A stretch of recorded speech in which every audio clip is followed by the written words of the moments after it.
Thank you all for coming. My name is Martin Bunton. I'm a professor in the history department and also a member of the program committee of the very wonderful Center for Global Studies. In welcoming you, I'd like to start with acknowledging that we are gathering on the traditional territories of the Lekwungen-speaking peoples whose historical ties to this land continue to this day. I have a number of thank yous also. I'll thank our speaker in a minute, but thank you very much to the Center for Global Studies, its director Oliver, to Stephanie, to Jody, to Jen Swift, who can't be with us tonight but has helped out a great deal as well. To Hani Hilmi and the Middle East Discussion Group for all of their support and helping advertise this as well. A real pleasure to be able to welcome Mouin Rabbani. Mouin is an old friend from our graduate days together at St. Antony's College in England. Yes, I'm biased, but he is also, I think, one of the most incisive and best informed analysts of Middle East politics. So it's a real pleasure to be able to welcome him here. He does have to get that flight at, this afternoon. He's also giving talks at SFU over the next couple of days as well. He in the time that I've known him, he's currently a fellow at the Institute for Palestine Studies in Washington. Previous to that, he has worked in Geneva at the UN. He has worked for the International Crisis Group as a senior analyst. He is a co-editor of Middle East Report and Jadaliyya, maybe one of the founders of Jadaliyya. Almost, okay. Two of the best sources of information in the Middle East today. He has written in a number of academic journals. I will not go through this list, as well as having written or being quoted in a very, very wide range of newspaper sources as well, and regularly on the television news as well. So it's a real pleasure and honor to be able to introduce Mouin, and thank you so much for being here.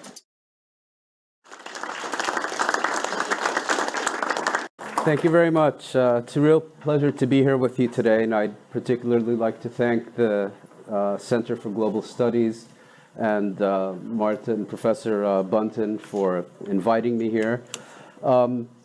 The title of my talk is Change and Continuity in U.S. Middle East Policy under Trump. So I'd like to give a brief overview on the next 30 to 40 minutes, talk a little bit about U.S. policy towards Egypt, towards Syria, Iran, and the Gulf region, and then maybe go into a bit more detail on U.S. policy towards Israel, Palestine, and on that basis, hopefully we can have a good discussion, and I'll be happy to answer any questions you may have.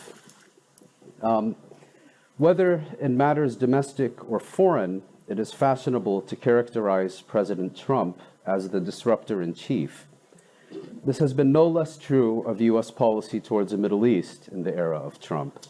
Indeed, there is a host of measures adopted by the current U.S. administration that were studiously avoided by its Republican and Democratic predecessors alike. The appearance is clearly one of a willful, radical departure from traditional U.S. policy, and in form, it certainly is. But upon closer examination, there's also a case to be made that Trump is, in many respects, building upon a long-standing bipartisan consensus and merely taking it to its logical, if extreme, conclusion, whether towards Iran, towards Palestine, towards Egypt, or other areas of the region. I'd like to begin, perhaps, by sketching out the nature of the upheaval in the Arab world that has been that commenced in 2010, 2011, and continues to this day. And I think it's fair to say that these protests, revolutions, civil wars, whatever you want to call them, were initially driven by three primary factors. The first, I think, is a contest over the meaning of citizenship in the Arab world, and particularly whether those who live under these various governments are merely subjects of the state and by extension of the leader, or whether they are able to transform state and society so that they become citizens with not only rights and obligations towards a state, but also a situation in which the state has obligations towards its citizens. The second, I think, has to do with civil-military relations, and particularly whether these will continue as national security states in which the states and governments are dominated by the military in the past few decades, particularly by the intelligence services, or whether there is a transition underway in which the military is placed under civilian control and civilian supervision. And the third is the question of inequality, and particularly the growing inequality in the region, which has taken more radical forms since the end of the Cold War, with growing privatization, in which the social contract in the Middle East, in which the state was able to make substantial progress in developmental terms in the areas of health and education and public welfare in exchange for political quiescence, has essentially broken down. And I think what we're seeing today is that the old forms of governance, which were established in states as diverse as Iraq, Egypt, and Algeria during the independence period, in which the state was essentially dominated by a military elite, even if in civilian guise, was able to make substantial developmental progress, but presided over a very closed political system. That model of governance is no longer tenable and has broken down, and it will be some time, I think, before we see what will replace it. There's, I think, a second transition going on, or an attempted transition, in which not only the post-World War II model of governance, but also the post-World War I boundaries that were established in the region by the imperial powers, primarily Britain and France.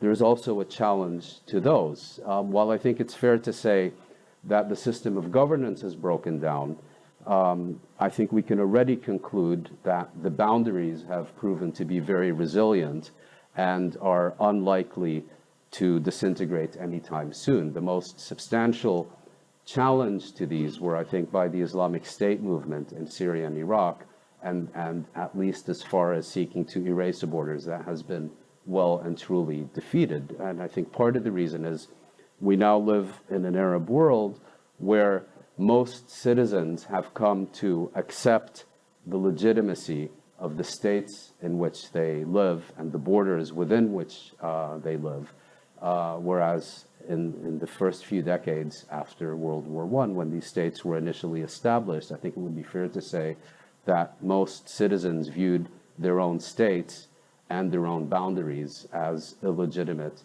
ones imposed by foreign control. I would, of course, I think, make an exception for Egypt, which I've always felt is the only genuine nation state in the Arab world.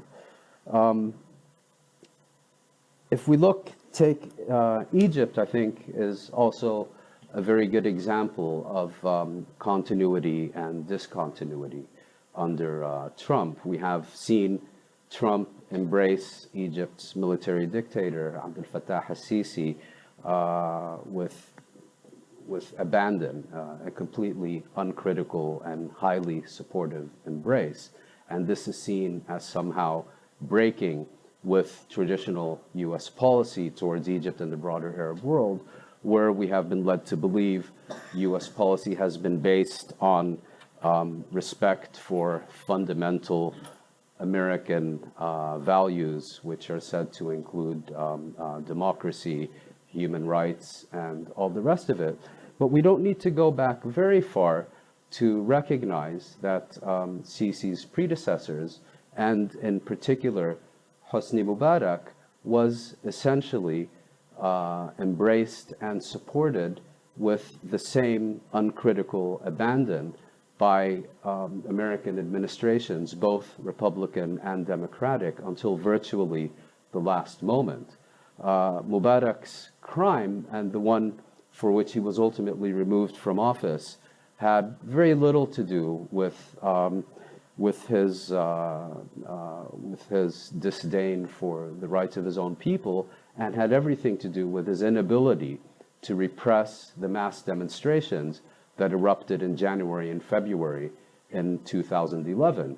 And were it not for that, I think we would have seen the Obama administration work more assiduously to seek to support him. The idea that somehow Obama gave a speech in Cairo and that this unleashed mass democracy demonstrations in Cairo and throughout Egypt, I think is just a very slight misreading of what actually transpired in Egypt. But one more issue, I think, regarding Egypt that deserves to be mentioned is that there was also a succession crisis, in the sense that for the first time in the history of the Egyptian Republic, established in 1952, you had a president who had been in power for some 3 decades, who was seeking to cede power to his sons in order to succeed him. And this was strenuously rejected by the Egyptian military. And it was really the failure, or rather the refusal, of the Egyptian military to support Mubarak in his hour of need, I would argue, because they rejected the succession scenario laid out by Mubarak that cost him the presidency. As many of you know, there was subsequently a transitional military council that supervised elections, during, as a result of which Mohammed Morsi, the Egyptian Muslim Brotherhood leader, was elected to office.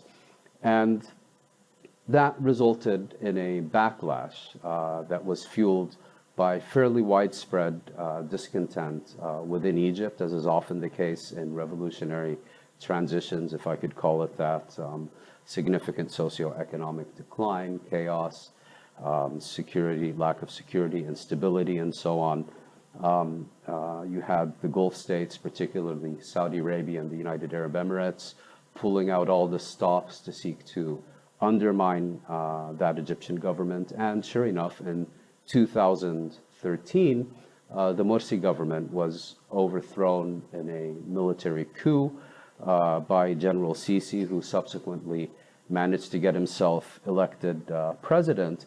And it's true he was not embraced by the Obama administration, but if you go back to the record, there's actually, once the coup was a fait accompli, there was fairly little the United States did to stand up for the values that Washington claimed to represent, and it fairly easily acclimatized itself with the new order in Cairo, despite the reality that it reached levels of repression unprecedented in modern Egyptian history. Then with the Trump administration, what we've essentially seen is the support and embrace for Sisi on steroids, and a blank check to the Egyptian government to do as it pleases, no criticism at all.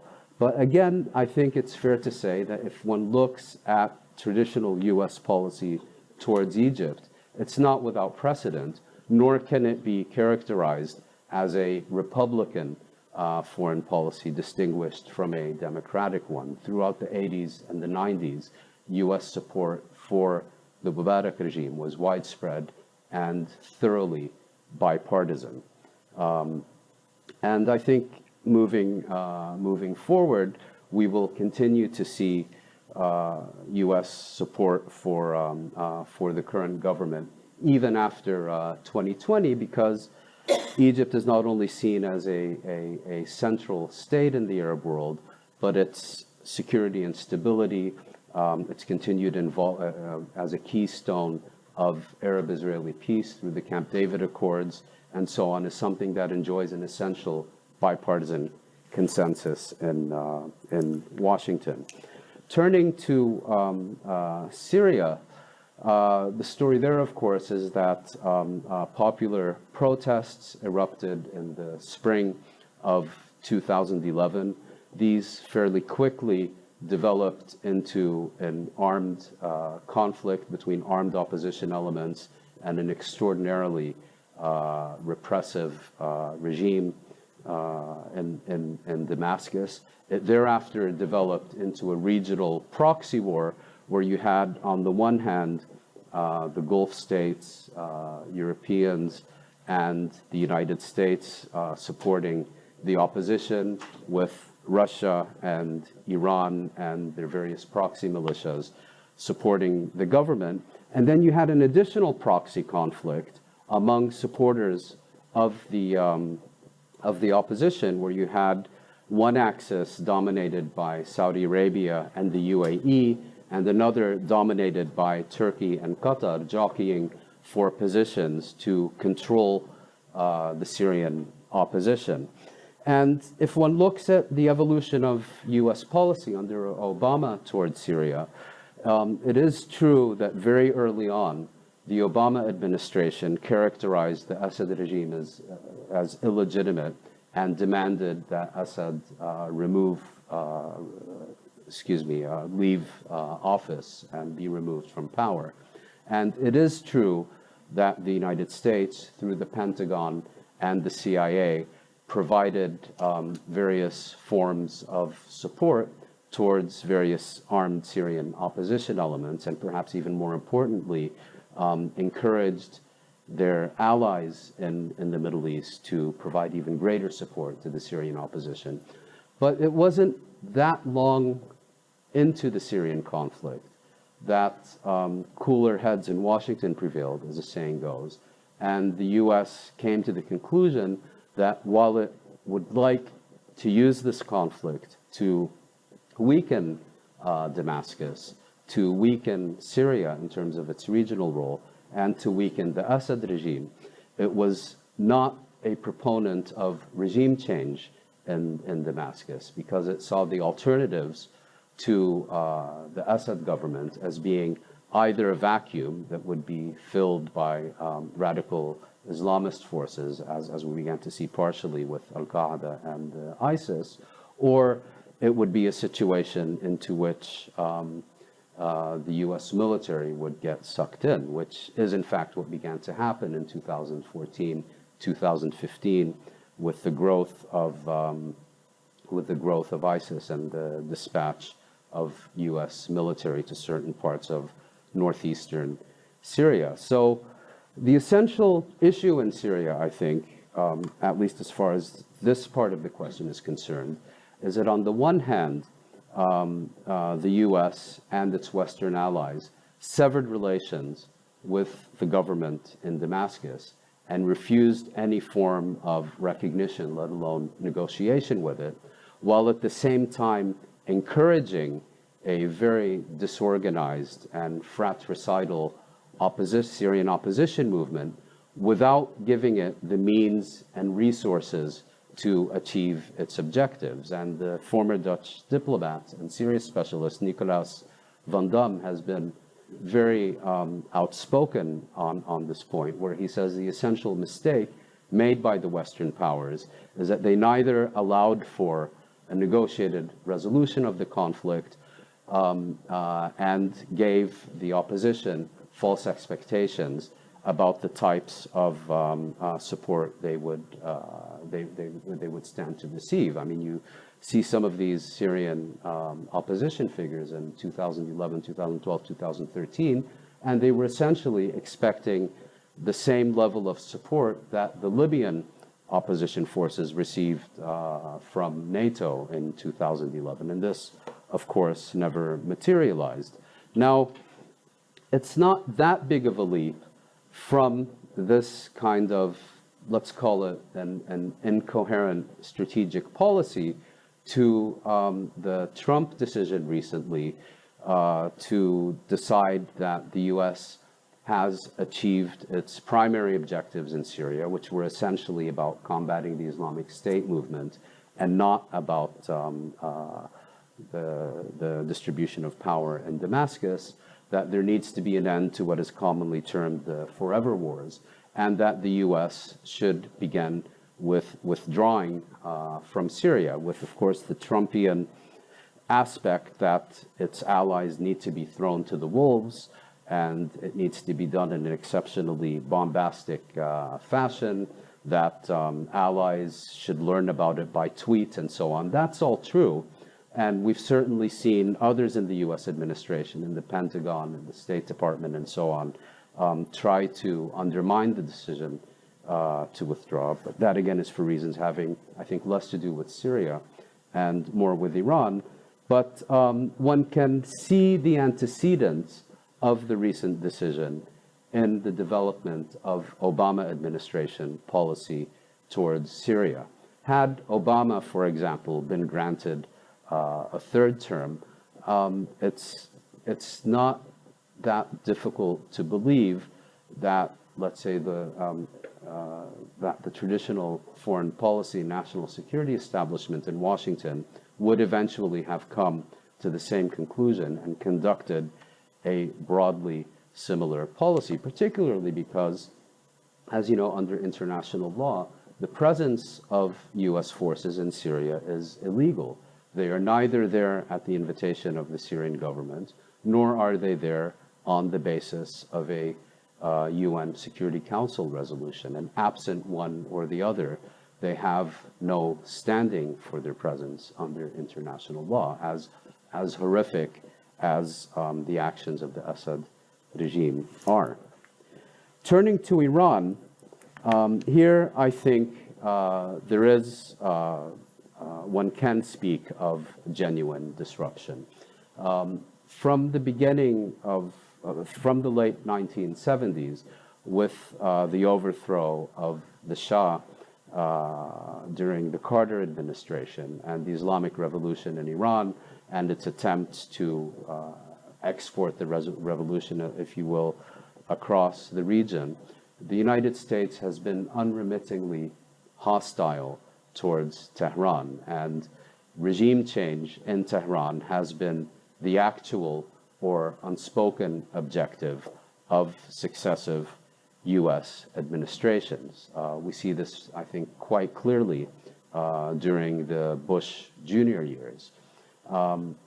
Then, under the Obama administration, this began to change, and ironically, it was precisely because of the effectiveness of heightened U.S. sanctions on Iran and their failure in terms of the Iranian nuclear program seeming to expand in proportion to the intensity of U.S. and international sanctions on the Iranian government, that led the Obama administration to conclude not only is its policy failing, but if they don't find an alternative, a negotiated alternative to the continued escalation of sanctions and other measures against Iran, the U.S. and Iran are on a collision course towards war. And I think Obama, being the president who pledged to end the U.S.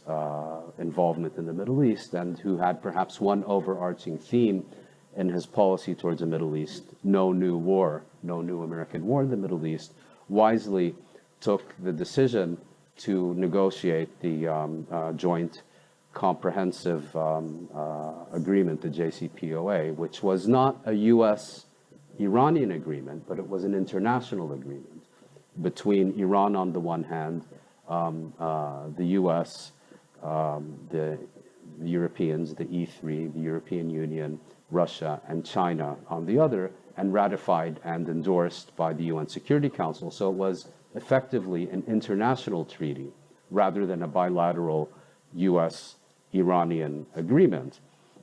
And I think had the election turned out differently, despite Hillary Clinton's well-known hostility towards Iran, I think it's fair to say that the Iranian nuclear agreement would have survived a Hillary Clinton presidency, although I think there would have been significantly more American pressure on Iran for it to reduce its regional role. and so on. But here, I think one can say that there has been significant disruption in U.S. policy because very few foresaw a unilateral American renunciation of its obligations under this agreement, under this international treaty. Again, this wasn't a bilateral agreement between Tehran and Washington, which either party is free to renounce at any point. This was an international agreement endorsed by the Security Council. And so the one who is clearly in violation here is the United States. And in addition to that, we can see the regular reports by the International Atomic Energy Agency, and now even by the US intelligence community, that Iran remains in fulfillment of its obligations under this treaty. Now, here I think there's an interesting dynamic playing out in Washington. The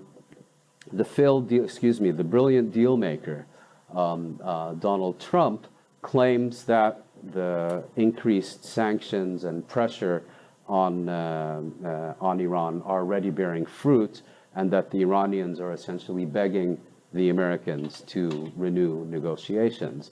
Reality is somewhat different, which is that there's persuasive evidence that the Americans, or at least the White House, has reached out informally to Tehran on various occasions and been categorically rebuffed by the Iranians, whose position is, first you respect existing agreements, then we'll talk.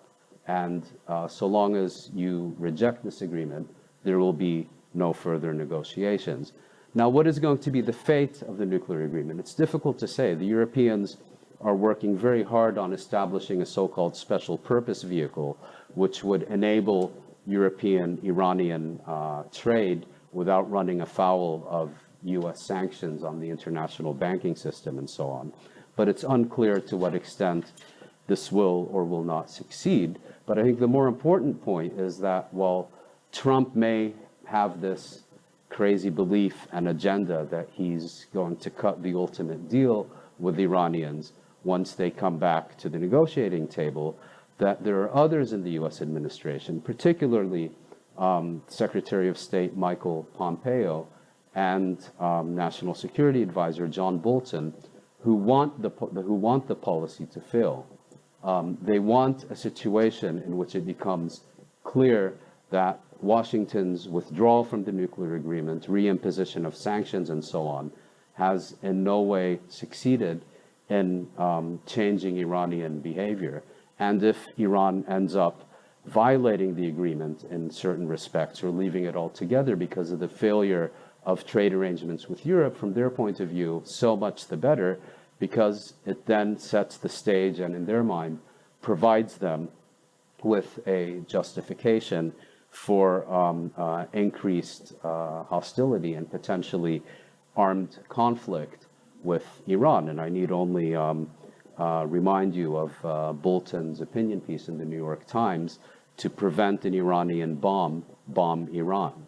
And I think that's still very much on the agenda. So on Iran, I think it is fair to say that while Trump policy is quite consistent with those of previous administrations, from Carter through Reagan and up to Bush Jr., there was a strategic change of direction under Obama, which is now being reversed under Trump. And before I get to the Gulf, just one footnote, which is that some of you may have noticed there's been a significant reduction in the global price of oil in recent months. Well, the reason is quite simple, which is that the Trump administration announced that it would be reimposing sanctions on the Iranian oil industry, while at the same time it encouraged Saudi Arabia to significantly increase its own oil production to make up for the shortfall.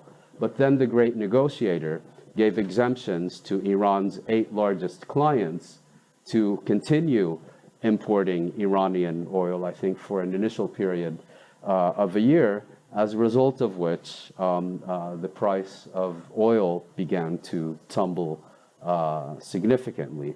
Some would say this was double dealing by Trump because his primary interest was reducing the cost of oil at the pump for his constituents rather than any strategic agenda in the Persian Gulf region. Who knows?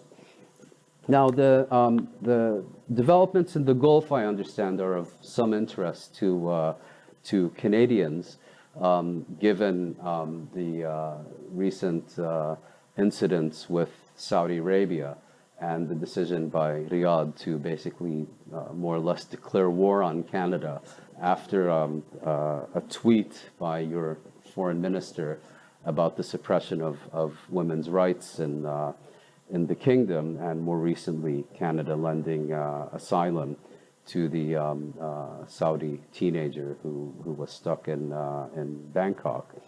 But here I think it's also interesting, which is that Saudi Arabia has traditionally functioned as a U.S. client state in the region and globally.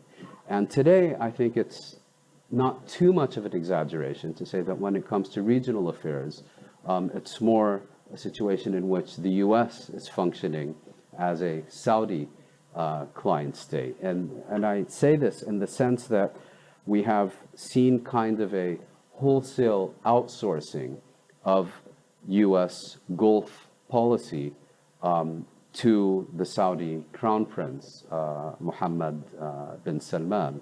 And it may be a bit simplistic, but the way it seems to have developed is that the Crown Prince of the United Arab Emirates, Mohammed bin Zayed, who has functioned very much as the mentor of the Saudi Crown Prince, managed to kind of promote Mohammed bin Salman in the corridors of the White House. Mohammed bin Salman was received by Trump, managed to persuade America's Metternich, Jared Kushner, to ensure that Trump's first foreign visit would be not to your country or to Mexico or the United Kingdom or any of the traditional allies, as they used to be called, but rather to Saudi Arabia, where he was received with an extraordinarily garish and vulgar display, which is precisely what hit his sweet spot. And and it wasn't so long afterwards that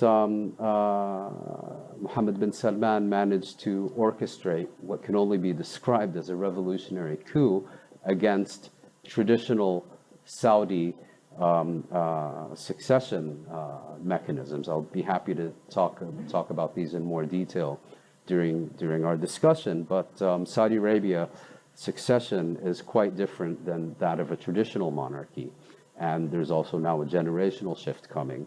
And I think empowered with the support of Trump and Kushner, Mohammed bin Salman managed to overturn that, and even more significantly, managed to unleash this internecine Gulf feud pitting Saudi Arabia and the United Arab Emirates and Bahrain, supported by Egypt, against Qatar and Turkey by basically persuading Trump that Qatar is the world's leading sponsor of terrorism, which, if you consider that the Americans maintain their largest military base in the Middle East, there has some basis in truth. But having said that, you now have a situation where kind of the personal agenda of one powerful Saudi prince is being implemented because of the uncritical, and I would add rather ignorant to non-existent policy process in Washington. Now, one casualty of this is the Gulf Cooperation Council, which had been the only functioning regional organization in the Arab world with the demise of the Arab League at some point in the 40s or 50s. And that basically no longer exists. It does formally, but is unlikely ever to achieve its previous status. which had been in part as an effective vehicle for U.S. interests in the region, not least for containing the Iranian role in the region. Looking at the clock, I'll now just fast forward and lastly talk about Palestine. The Trump administration has reversed 70 years of U.S. policy and recognized Israeli sovereignty over Jerusalem. The Trump administration has terminated U.S. funding to and called for the abolition of the United Nations Relief and Works Agency for Palestine refugees, despite the fact that the U.S. played a central role in establishing the agency in the 40s and 50s and was for many years its largest donor. The Trump administration has, for all intents and purposes, abandoned the formal U.S. commitment to a two-state settlement of the Israeli-Palestinian conflict, which became official U.S. policy during the George W. Bush presidency. The Trump administration has ordered the closure of the PLO mission to the United States and expelled its diplomats, effectively severing diplomatic relations with the Palestinians and withdrawing recognition of the PLO, reversing a policy first adopted by Washington during the Clinton administration. The Trump administration has formally ended the characterization of the West Bank and Gaza Strip as occupied territories, reversing the formal position of every U.S. administration since Israel first conquered these territories in 1967 during the presidency of Lyndon Johnson. The Trump administration has terminated the USAID program in the occupied Palestinian territories. None of this aid went to the Palestinian Authority or to the Palestinian official budget.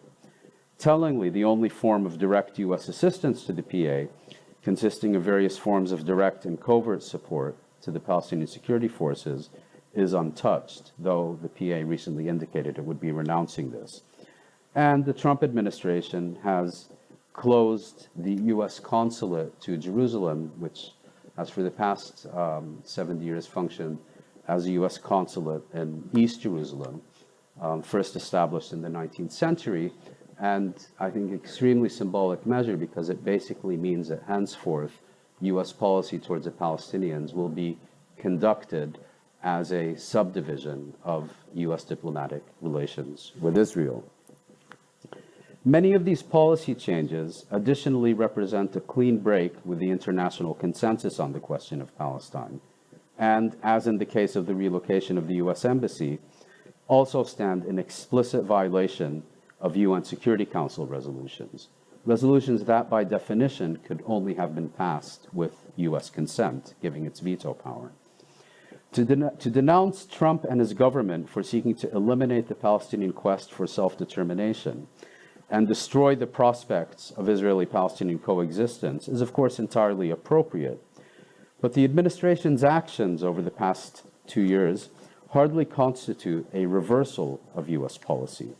While previous Republican and Democratic administrations generally avoided the shock-jock approach to the Israeli-Palestinian conflict currently in vogue in the White House, we are by no means in uncharted waters.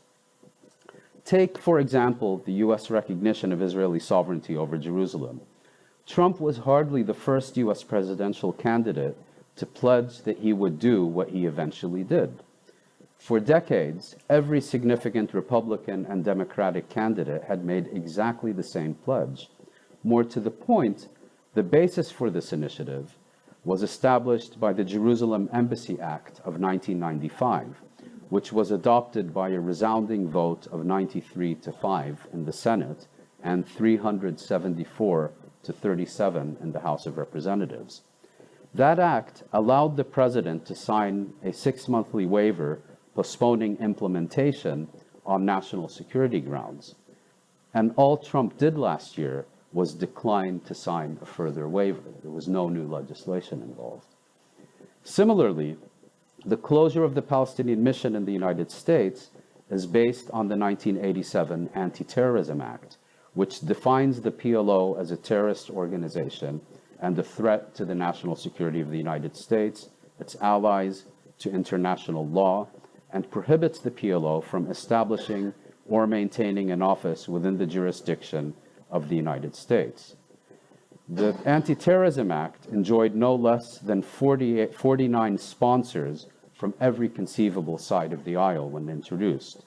Here again, Trump did not introduce new legislation, but merely refused to issue yet another 6-monthly certification exempting the PLO from the provisions of an act that otherwise remained in full force even during the height of the Oslo era.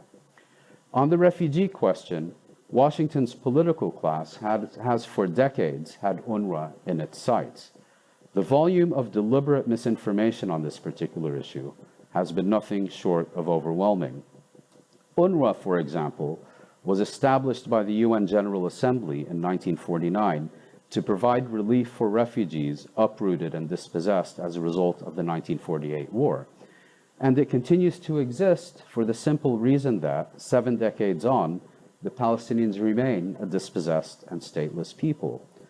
UNRWA is not the custodian of Palestinian refugee rights. The PLO is.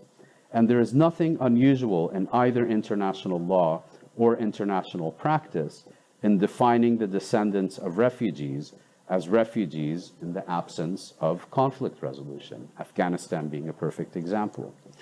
In this context, the efforts of Prince Jared von Metternich to produce the so-called deal of the century build upon and extend, at least as much as they contradict, the positions established by his predecessors during the Bush Sr., Clinton, Bush Jr., and Obama administrations. The distance between Dennis Ross and Jared Kushner is hardly an unbridgeable chasm. There are also clear continuities on the Palestinian side of the equation, and these help explain the evolution of U.S. policy. Here, it is useful to think of several interrelated dynamics that tend to mutually reinforce each other: Israeli, Palestinian, American, and regional, international. How are we doing for time, Martin? Okay. I'll just skip along. I basically make the point that the Palestinian political system is completely divided, immobilized, and paralyzed, and has become incapable of developing any alternative strategy despite the significant changes in Washington. And as a result, Israel has been able to pursue its colonial expansion virtually uncontested, with each successive Israeli government more extreme in composition and policy than its predecessors. Now, going back to the initial part of our discussion, most Palestinians initially rejoiced at the Arab uprisings and hoped and expected to be among their primary beneficiaries. In 2011, there were sound reasons for doing so. While the uprisings were primarily driven by domestic factors, resentment at their rulers' obeisance to the West also played a clear role. It was also taken as a given that new governments more responsive to the popular will would be more assertive in their support for the Palestinian cause and more hostile to Israel. The panic which seized Israel during those heady days appeared to more than justify Palestinian optimism. But a decade on, very little has changed. Now, on the regional issue, it is a common assumption that Arab and regional governments pay only lip service to the Palestinian cause and would like nothing better than to be rid of it. While this observation has more than an element of truth, it has nevertheless also been the case that Palestine traditionally stood above regional rivalries and was perhaps the only issue on which its squabbling regimes and governments were united. If only at the rhetorical level, and often beyond, rival powers traditionally competed in displays of commitment to the Palestinian cause. Think, for example, of Saudi King Faisal and Egypt's Jamal Abdel Nasser in the 60s, or the rivalry between Syria and Iraq's competing Ba'athist regimes during the 70s. This had important consequences that transcended the symbolic, particularly in the international arena. Foreign powers felt the need to take Arab interests and responses into account when formulating policies towards the Arab-Israeli conflict. Others, like Japan and South Korea, largely adhered to the Arab commercial boycott of Israel. and weaker states were wary of establishing even diplomatic relations with it. It was on the basis of this perceived Arab unity on Palestine that the international community came to define the Palestinians as a people with a right to self-determination, rather than a refugee problem in search of a humanitarian solution. Yet there has been a systematic and to some degree effective campaign in recent years, led by Saudi Arabia and its partners, to define Iran rather than Israel as the existential threat to Arab rights and interests. In the context of the conflict between Israel and Iran, and Israel's military and security capabilities, the corollary of this doctrine is that Israel is a valuable partner in the struggle against the Iranian threat, and its continued occupation of Palestinian and Arab territory, at most, a secondary issue. Thanks to this transformation, the Jewish state has become a leading Sunni power. By the same token, I'll just look, and I get into the growing web of relations between Israel and the GCC states. And here again, getting back to an earlier point, one can see quite clearly how Israel and Saudi Arabia played a key role in getting Washington to renounce the Iranian nuclear agreement. And what we see now is no longer a situation in which the Arab states seek to exercise pressure on their Western allies to at least maintain the line on the question of Palestine, but rather we see that in addition to, let's say, Arab-Israeli normalization and seeking yet further American favor, we've witnessed growing Arab pressure on the Palestinian leadership to indulge various American diplomatic proposals that are functionally indistinguishable from Israel's agenda, and in a previous era would have been rejected out of hand, by thus encouraging the United States to continue promulgating unrealistic, if not stillborn proposals, and empowering Israel to accelerate rather than reverse the colonization of the occupied territories. The search for Israeli-Palestinian peace is further complicated and obstructed. So to conclude, it would of course be simplistic to conclude that the polarization being discussed today within the region explains the current state of the Israeli-Palestinian conflict. But it does help explain it, and does so in ways that are not always readily apparent. It was in fact a quarter century ago, on account of the Oslo Process, that the seeds of the most recent developments were planted. Often mistaken as a blueprint for a two-state settlement, Oslo was above all a formula whereby Israel was able to consolidate and perpetuate its occupation. It did so by subcontracting essential civil and security functions to the Palestinians, and by insulating itself from meaningful international scrutiny through the mechanism of permanent negotiations, which as a matter of design consistently failed to resolve, and most often also to even address, the core issues of the conflict. And it was above all thanks to American hegemony in regulating the Israeli-Palestinian relationship that the international consensus on the resolution of the conflict was replaced by Israeli power and impunity in exercising it.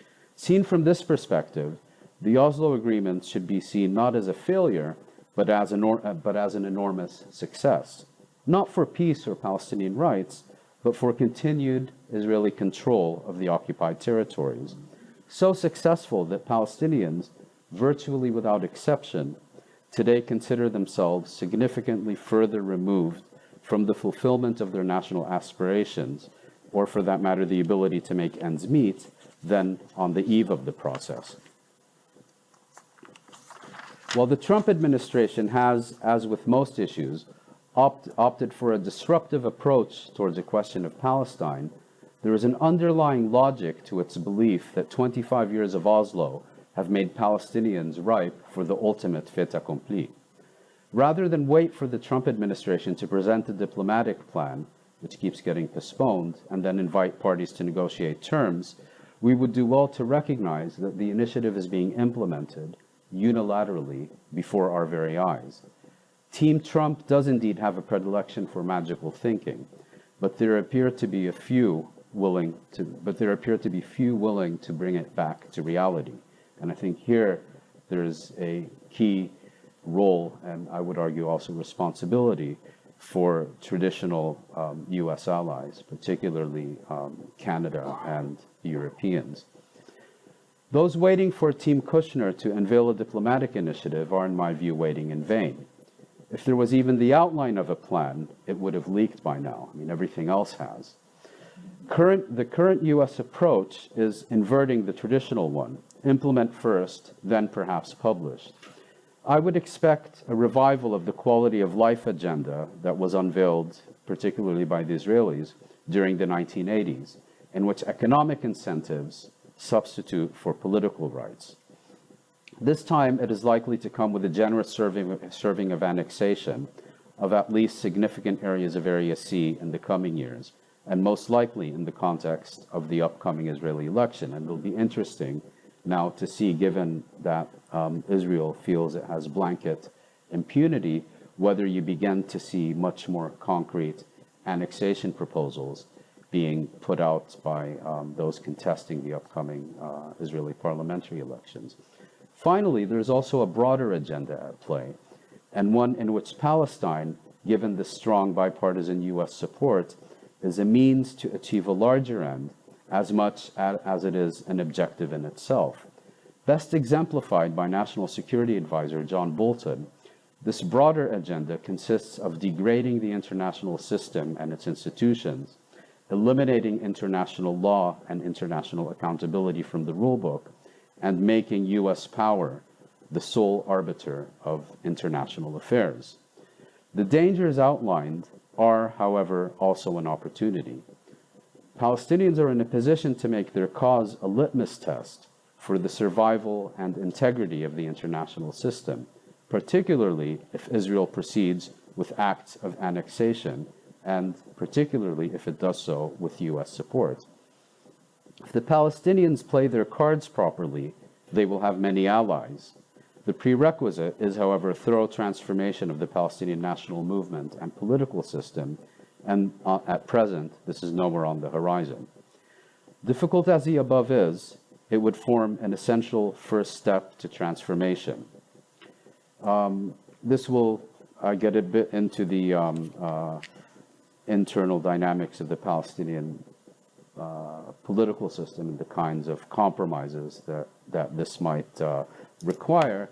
And I would just like to conclude with one last point, which is we would do well not to look at elections as a panacea, whether for Palestine or any of these other regional questions we've been discussing. In functioning, advanced democracies such as Canada, there is a simple rule underlying the democratic process, which is that winner takes all, and the loser is excluded not only from office, but also from power and decision-making. I think in the Arab world, we have not reached a point where there is broad-based agreement on the constitutional order, on the meaning of citizenship, on civil-military relations, where we would then hold elections to essentially select the best manager for what has been approved and agreed. Rather, I think unless we have power sharing in a context of pluralism, democracy will undermine rather than strengthen and support the struggle for greater rights. Thank you very much.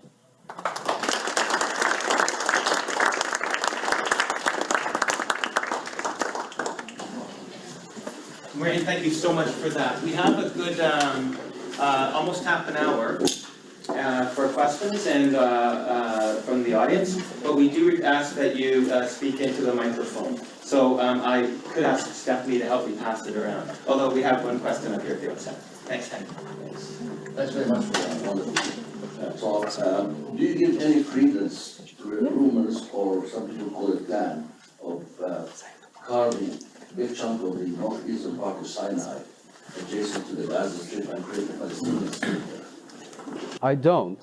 And the reason I don't is if you look at the current Egyptian government's hostility towards Gaza, which is admittedly unprecedented, but many people try to characterize it as having to do with the Sisi regime's relationship, if I can call it that, with the Muslim Brotherhood and Hamas being a spawn of them. I think it goes much deeper, which is that Egypt has, for a century had national security concerns about the Gaza Strip, and particularly since the Egyptian-Israeli peace treaty of 1979, one of the key the Egyptian national security objectives towards the Palestinians has been not to allow Israel to offload the Gaza Strip onto Egypt and parts of the West Bank onto Jordan. As you may know,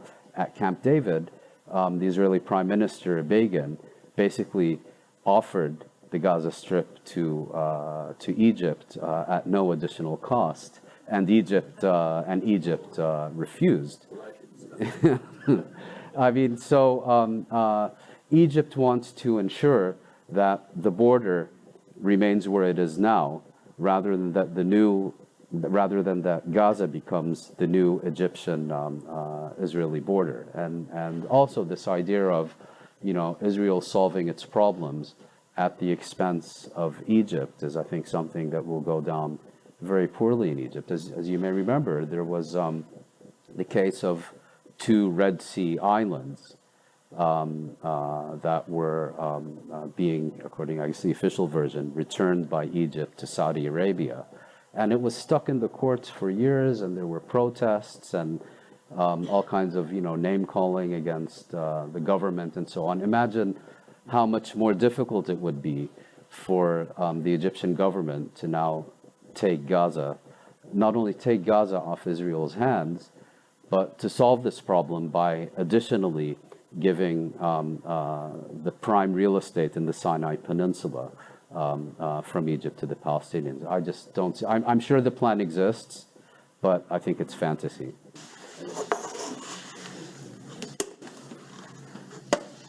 So we're done.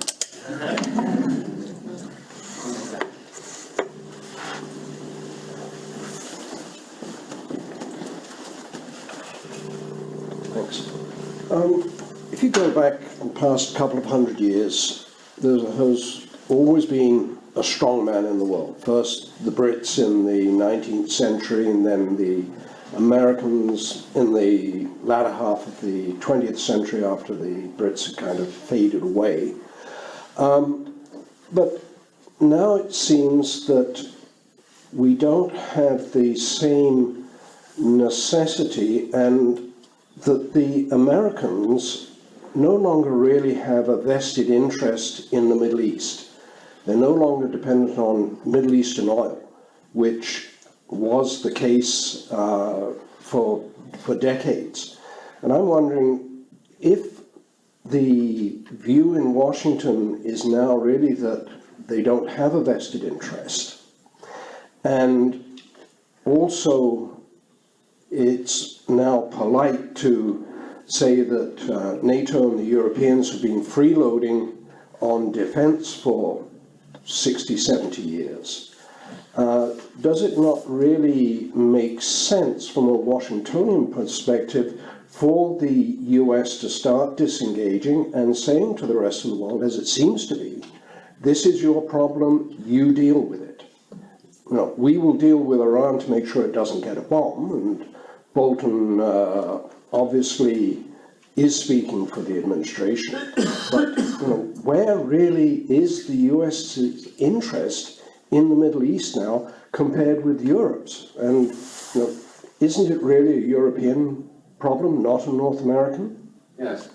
Well, I would take issue, I think, with your characterization of traditional U.S. policy towards the Middle East. I think the U.S. has never been quite as dependent on Middle East oil as you indicate. It's true, it imported a lot, but it was certainly was able to do a lot through domestic production as well. I think for the U.S. it was not so much having access to the oil, but having control of the oil. In other words, during the Cold War, making sure, it was America or its clients sitting on top of the oil wells and not the Saudi Communist Party, so to speak. And so if you look forward and see the growing global rivalry between, for example, the US and China, and given that China is a huge importer of foreign oil, I think that rational American strategic planners who, would like, let's say, the American supreme global role to extend well into the 21st century, will make the determination that the US or US-aligned client states need to remain in control of Middle East oil resources for the next several decades. Now, where there's disagreement between them is on issues like these forever wars. Does the US physically invading states in the Middle East and occupying them and maintaining all these bases make the objective more or less expensive? And I think any 3-year-old can answer that, based on what's happened in recent years. And another point is Israel. And I think it's fair to say that Israel does not serve a meaningful U.S. strategic interest, at least as far as its relations with the Palestinians is concerned, but that it has become basically a U.S. Domestic issue, particularly with the rise of the evangelical Christian movement and the growth of its political power. So I don't, I would accept the premise that the U.S. is an empire in decline, but empires in decline can take a very long time to decline and can be quite thuggish and violent about it. That's number one. And number two, I wouldn't expect any meaningful change in U.S. strategic objectives in the Middle East, at least not within my lifetime.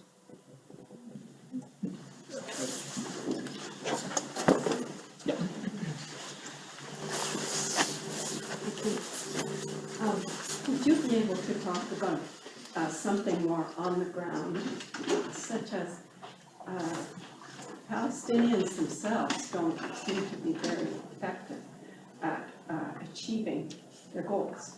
What about the role of the world? What about boycott, divestment, and sanctions? Would you have an opinion on that, on whether it could be successful in changing Israel's policy? Yes. Well, I'd make a few points. The first is that, as I tried to indicate, it's my view that the Palestinians, at the end of the day, are incapable of single-handedly defeating Israeli occupation in the sense of, in any direct, purely bilateral way. And as I tried to indicate in one section of my talk, if you look at when Palestinians have made their greatest gains, it was during the 70s and the 80s, when you had a very clear alignment between Palestinian interests, Arab interests, perceived Arab oil powers, and that they were able to effectively transform the international consensus on the question of Palestine from one where it should be resolved by, peace between Egypt and Israel, between Syria and Israel, and so on, to one where the conflict would not be resolved except with the additional element of Palestinian self-determination.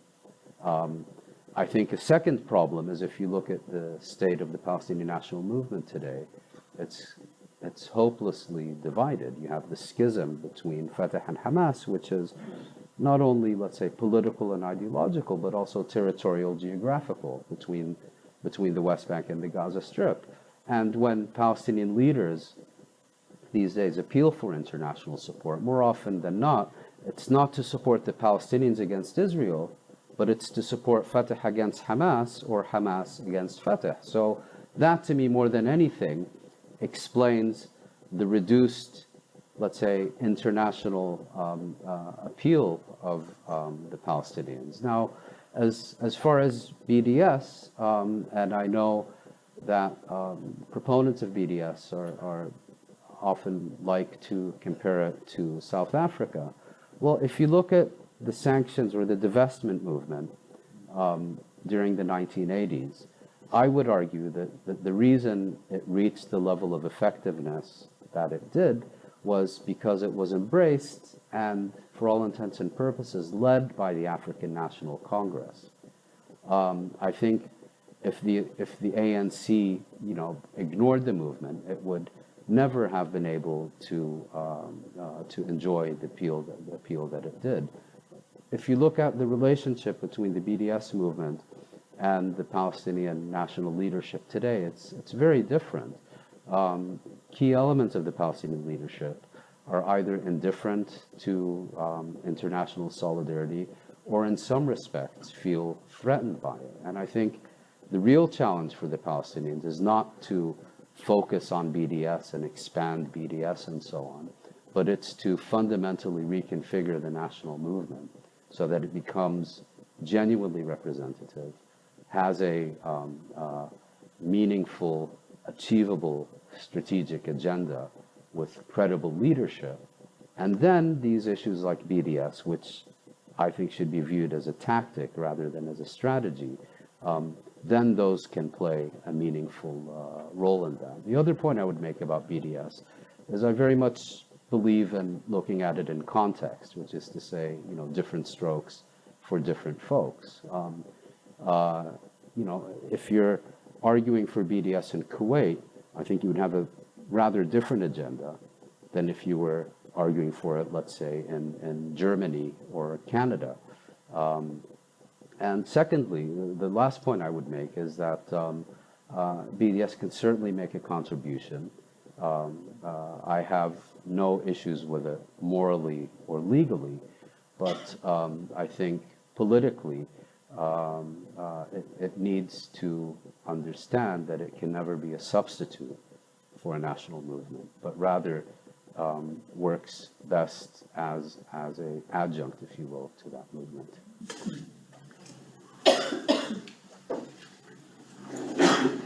I wonder if you could say some more about how Turkey fits into the picture. We had this statement from Trump 2 weeks ago or so where he said he would crush Turkey economically if it moved against the Kurds, and the Turkish-Iranian relationship is complicated, the Turkish-Russian relationship is Turkey's a NATO ally, there's the tensions with Egypt or with the Brotherhood. What's your reading? Well, it's a very large question. Turkey has, until roughly the 1990s, did not really see itself as a factor in the Middle East, except insofar as it was a prominent member of NATO and in the context of the Cold War. I mean, the exception, of course, was Syria, because Syria during that time hosted the PKK. Now, I think what's happened under Erdogan is that Turkey has aspired to be a significant regional player throughout the Middle East. It's quite apart from if you do or don't buy this idea that Ankara is trying to resurrect the Ottoman Empire, which I think sounds good if you're writing a short newspaper article, but I think look, Turkey's essential dilemma is that it has gone from the policy of zero problems with neighbors to zero neighbors without problems, and Syria has sapped a lot of Turkey's credibility in the region. Turkey, because of Syria, has had to significantly realign its interests with the West, let's say from the United States to Russia. It has kind of a schizophrenic policy towards Iran, because on the one hand, Iran is a key market and trading partner and neighbor and so on. On the other hand, there is this rivalry for regional leadership.